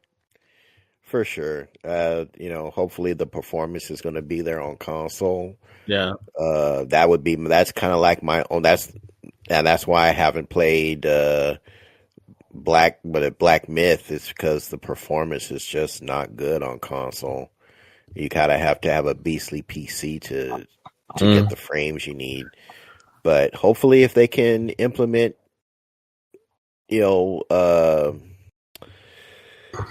what do they call it? To fine tune it and make it playable. But from what I saw, oh yeah, cutting fools up as, what are they calling? They're calling it cock of war. They're calling it. What's the other one I heard that was hilarious? Was it Chick-fil-A? There was another. There was one with like Chick-fil-A. They used Chick-fil-A. That was hilarious. But yeah, I'm all in for this. Good deal. I actually checked right now while you're talking, and the director of this game also directed Far Cry 4, Far Cry 5, and Far Cry New Dawn. So that's this is like really new. Yeah, so this is something to where he left Ubisoft, went to Krafton, and this is what he's been working on ever since the end of Far Cry 5 after that came out. So kind of cool. Yeah, Ubisoft has lost all of their key. It seems like key people that had some. You can't tell me that they just came up with this idea, within a few months and threw this together. That they were in Ubisoft offices trying to get something like this greenlit, and they were just like, nah, we're good. But let's put you on that next, Assassin's Creed DLC, that next, No, you're right, 100%. It's like This is why, and I think what's hilarious about this, or at least what it feels like, is like maybe like I think you're exactly right, Kev. I think these people out there are creatives, and when you have a bunch of creatives who are getting stifled by quote unquote the man, they want to be able to create, and when you're able to have your get out there, this is what you do. You create a giant chicken running around, or giant rooster running around killing people in swaths. It just sounds fun, and I think I am more than happy to support a game like this. That's awesome. This is a game ass game. We need more game ass games out there. Exactly, 100%. It's actually based on a Korean fantasy series entitled "The Bird That Drinks Tears," so that's the name of it. So. Yeah, I did. Yeah, I recall seeing I didn't know that. I knew it was based off some type of. It was some type of lore like that, because I remember seeing that. I just couldn't remember it because they showed that at the beginning of the trailer. Yeah, pretty much. Looking right now, and they said that "The Bird That Drinks Tears" is a classic Korean epic fantasy novel series. Often called the author of this is Lee Yong-do, and he's called like the J.R.R. Tolkien of South Korea, basically. So. Oh wow. Yeah. So, and it's not. It's basically like a written book on here. There's no anime or anything like that. So this is just a. It's a novel. It's a novel, yeah. So the first book, called "The Heart of the Niaga," is the first to be translated in English. Oh, the what? Niaga. Oh, okay. Just joking. We'll have to look at the pronunciation. It's N-H-A-G-A. During Black History Month, Joe? Really? Jeez, Joe.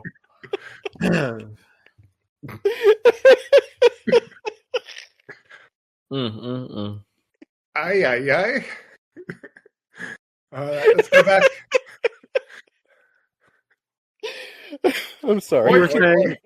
Yes, let's get back to the state of play. So, Star Wars: Galactic Racer was shown. It kind of looked like it. Once I saw it, it looked like Wipeout to me. But it got me kind of stoked for it. Even though I have no reminiscence as far as pod racing or any of thing as far as previous Star Wars games. As long as the racing is dope, I'll be there for it. It's coming out in 2026.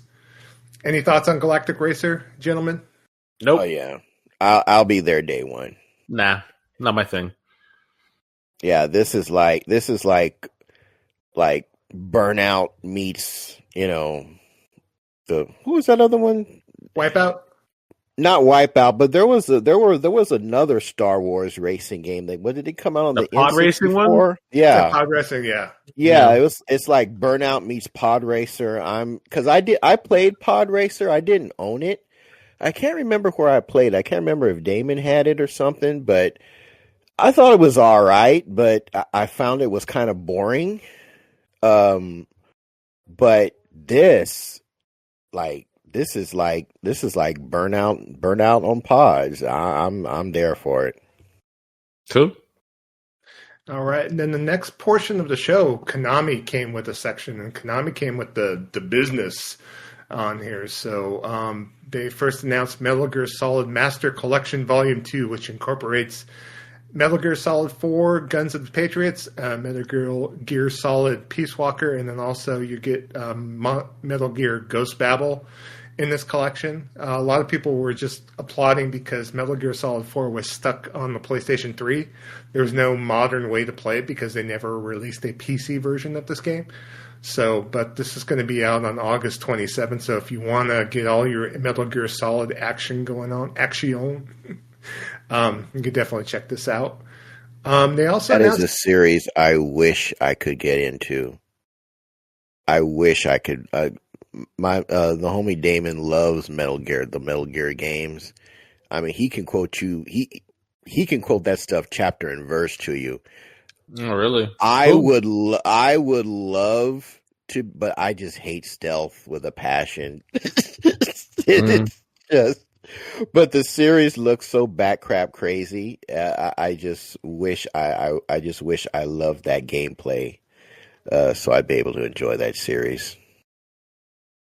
Yeah, another thing Konami announced was this game called Darwin's Paradox, which is a game they announced previously, but it's a kind of cartoony platformer starring an octopus. So, and there's a demo out on the PlayStation Store right now they could check out, including there's a section where they're kind of giving a homage to Metal Gear Solid as well. So, Castlevania Belmont's Revenge was announced. So this is being developed by Konami, Evil Empire, and Motion Twin on here. So Motion Twin is the developers of Dead Cells on here. So this is basically going to be a 2D exploration action game, and the art style looks dope as hell. So I don't know how you guys felt about it, but I'm in day one with this bad boy. So, I know I just talked about not being into the Vania stuff.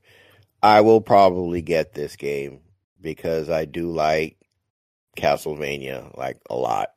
Yeah, I really haven't got into the Castlevania inspired games. Like, I know one of them was done by a guy who didn't he invent Castlevania but left Konami. Yeah.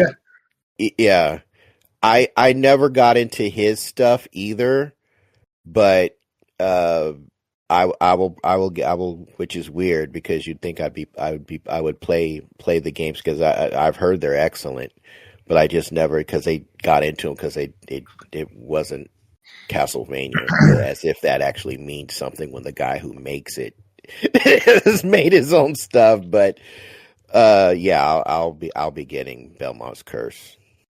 Yeah. Also, they announced a new Silent Hill, so they got Silent Hill Townfall that's coming out. It's a first-person horror game, obviously. There's a new protagonist with this game as well, and it's coming out 2026. There's another developer that they're, working with to be able to bring this out, so on there. And have you heard the jokes? Have you heard? No. I have to admit that the jokes were funny in this one.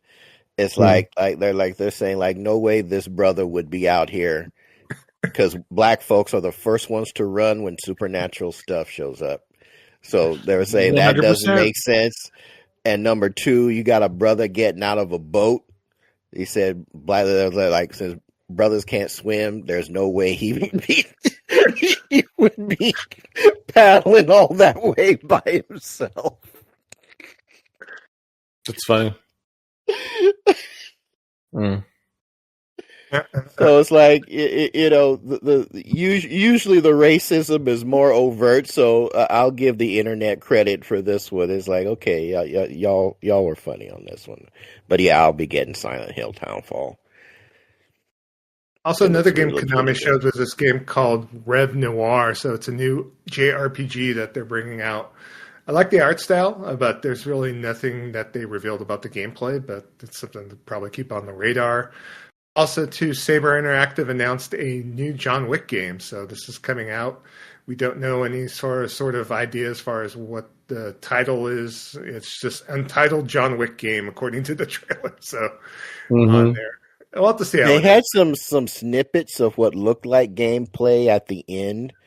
If they can have gameplay as smooth as, oh gosh, what was the name of that one game?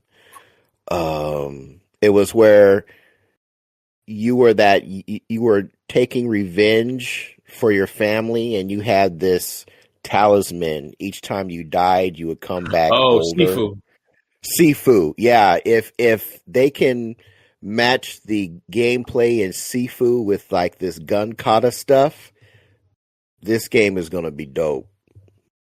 If they can make it as smooth as like Sifu was, this will be dope.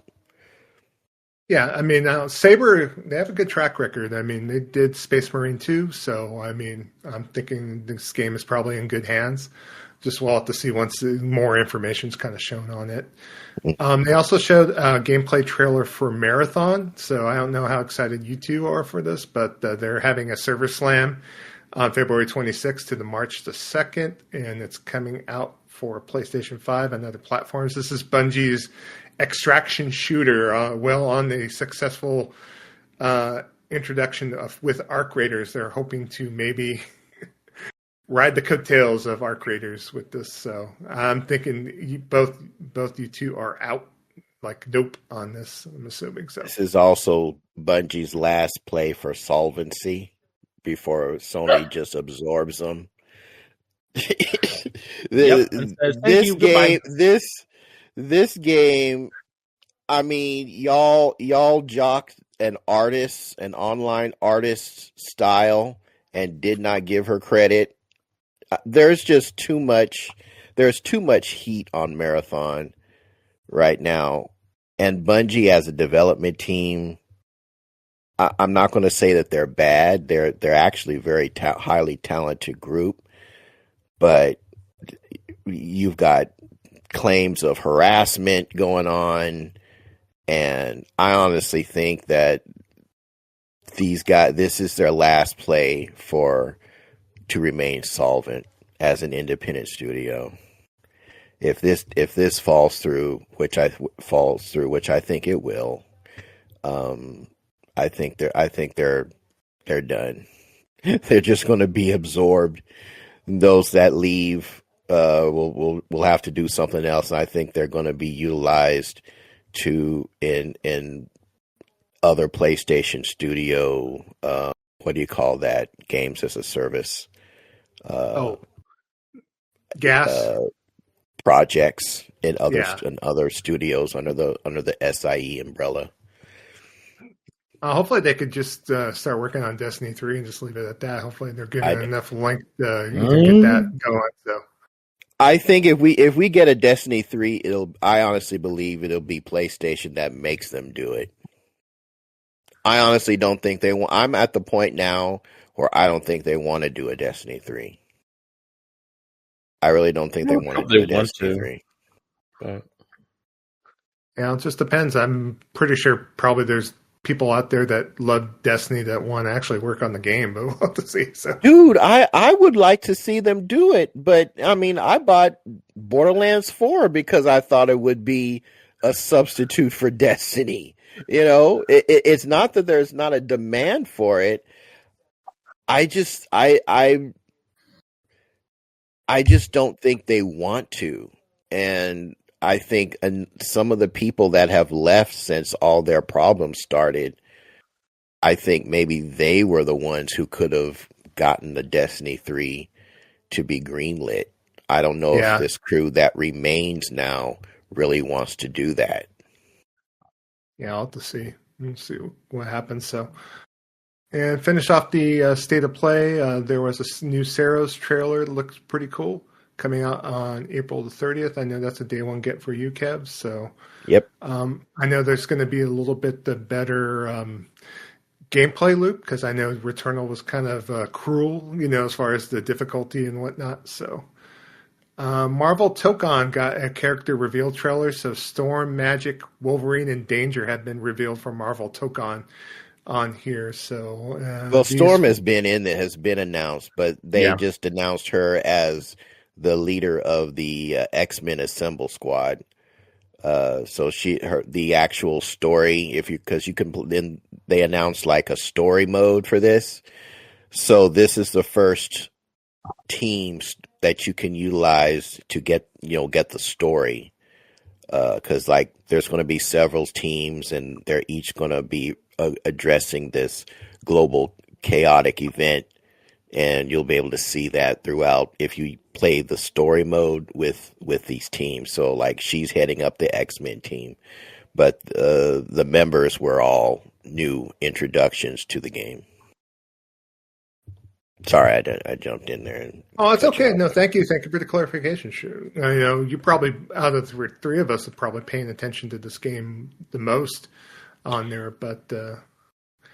I might check this out. Des, I'm not sure if you're going to check it out because there's a single player component. You love comic books, you love Marvel, so I'll be playing at your house. Okay, there you go. Bring back that old beam. Oh boy. That's right, sir. And they ended the show last but not least, but they brought up the original voice actor of Kratos, and he basically announced in his smooth, docile tones that the original God of War trilogy is getting a full-on remake on here. So, man, I can't wait. I can't wait. lot of people were kind of like thinking, and I know the discussion online, are they going to include the sex minigame in the remake? And like back and forth about that. That's like the least of your worries. I just want to see yeah. I mean, game. if you need, okay, like I think the God of War, and I hate to say this because it's so cliche, it was a game of its time. You know, I think there are games that are of their time with content that is, you know, that's just what you did to be edgy back in the 90s, you know, type of deal. And I think that's fine. I'm sure I don't, if they put them in, I think that's going to be great. It's not going to bother me either way. If they take them out, that's fine. I understand why they're you know, damaging the aesthetic of the game, and it's like, okay, if not having the sex mini game in God of War is what you think the extent, the gameplay, the story of that series is, I don't know what to tell you. That's not it, bruh. This series it's some of the best storytelling put to a video game I've seen. I've like in a series ever, and I'm saying that as someone who absolutely loved The Last of Us.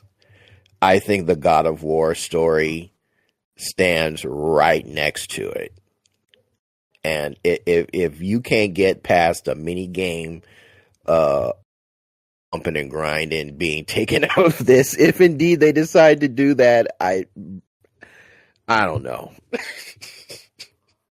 And I don't last but not least, they ended the show with a reveal for a new God of War game. This is a 2D side-scroller prequel based on childhood Kratos before he got all godlike and revengey on here. So God of War Sons of Sparta got announced. I know that people kind of were having mixed feelings about this game. The art style looks like they made a choice on here. So, wow. You know, I was expecting maybe they would go a little bit more vibrant with the art. Kev, I don't know if you're interested in this at all, or if that's something that you want to play. I have to admit, I'm one of those people that was kind of, this looks like something I would play on a Nintendo 3DS.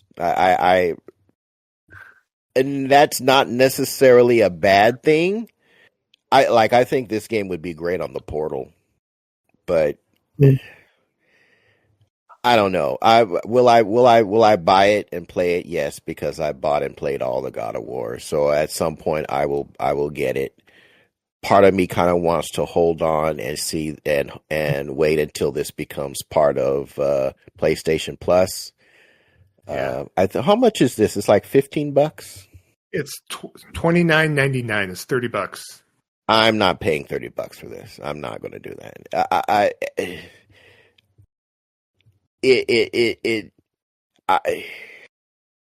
Do I want to play it? Yeah, if just to get the story out of it, because I think Kratos' story is that good. But I just don't want to pay $30 for this type of game. I don't. So I will probably wait till it comes to PlayStation Plus. And one thing, I don't know if you guys got a chance, but David Jaffe, the original creator or the director of the original God of War, had some hot takes on this game. He was not pleased. So yeah, I saw that. Really? But you know, this is the same guy.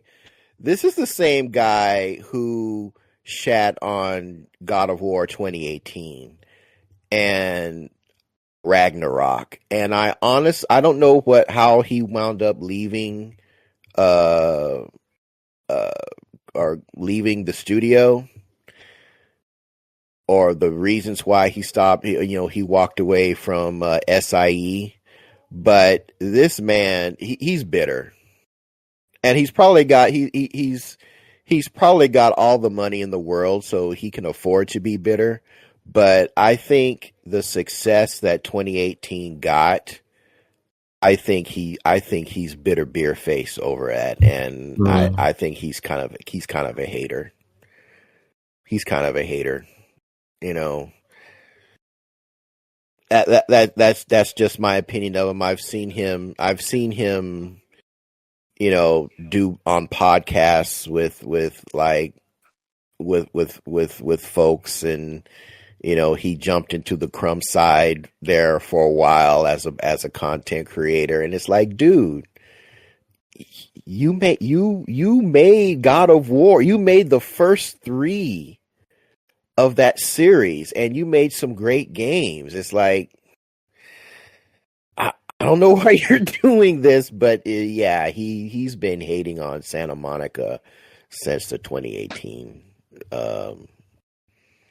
rendition, and he's a hater, unfortunately. Yeah, sounds like it. He's quoted as saying the younger Kratos in the game is a generic, boring fucking kid. He went as far as saying, it's like we're watching a WB kids show. It makes no fucking sense. So that's what his statement is about the game. And he went on to, you know, basically saying that it's a disrespect to the character of Kratos and blah, blah, blah, blah, blah. Yeah, he said the 2018 Kratos was a disrespect to what he had created. So, I mean, we know after, if you played 2018 and Ragnarok, you know that statement is full of shit. I mean, I don't know, you know, well, you know, Kratos is over here being, you know, Mr. Mom, or he said something to that effect. It's like, bruh, hating does not become anybody. It really doesn't. Be a hater. Like you exoprimal haters out there. So yeah, I mean, yeah, but exoprimal is trash, though. Bro. Yeah, I mean, I'm. Yeah, come on. It's okay. It's okay. But that is the Jabroni Gaming News for this fine 300 episode. Let's be honest, shall we? Yeah. So, game night takes place every Thursday, 9 p.m. Eastern, 6 p.m. Pacific. That is the day and time we set aside to play games with our growing Discord community. So if you would like to be a part of that, all you have to do is join our Discord. So you might be asking, well, how do I do that? That's easy as well. All you do is head over to the app formerly known as Twitter, currently known as X, or Blue Sky, and you head over to @GamingVessels, GamingVessels. You click the link in the bio, and you're in. We don't have any merch to hawk to you, and we don't have a Patreon tier list to pay for. For you to pay for, all we ask is just you be a decent human being, likes playing and talking about video games. I think you'll find yourself a happy home aboard the good ship Gaming Vessel.